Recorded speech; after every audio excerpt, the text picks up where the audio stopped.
When it comes to your health, preventative care is the cheapest and best way to stay healthy. But what if your health was left to the mercy of the state and preventative care was not an option? That's exactly what happens to inmates within the Federal Bureau of Prison System. Dave Benowitz is a defense attorney in Washington, D.C. He shared stories of numerous cases that could be classified as inmate abuse and neglect while some of his clients served time in prison. From pre-existing conditions to altogether undiagnosed illnesses, Mr. Benowitz says especially at risk are older inmates. There's a certain percentage of the inmate population, just like the rest of the population, is going to get Alzheimer's or is going to become senile. And as you get older, that chance increases, or that risk increases. So you need those checkups. Because if someone is suffering from dementia or beginning to suffer from dementia, there's treatment that you can get. They may need to be moved to a different facility.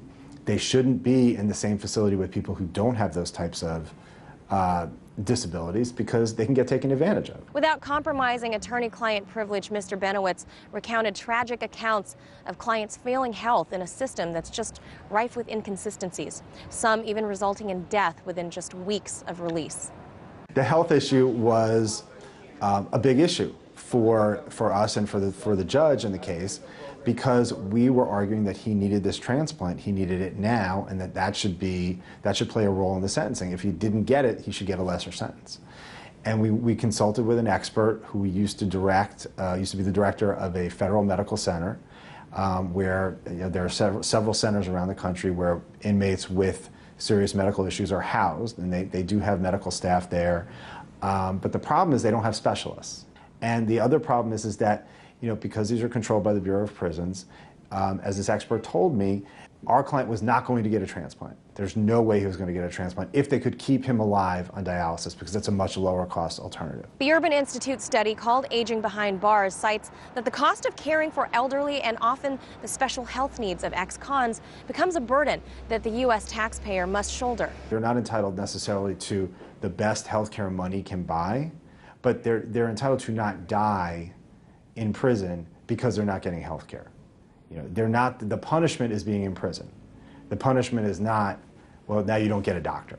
It's easy to dismiss all inmates as something subhuman, especially when it comes to murderers or child molesters. But the truth is, those inmates are only 8% of the prison population. Human rights groups such as the ACLU are exploring this topic to see if this sort of inmate neglect is rampant.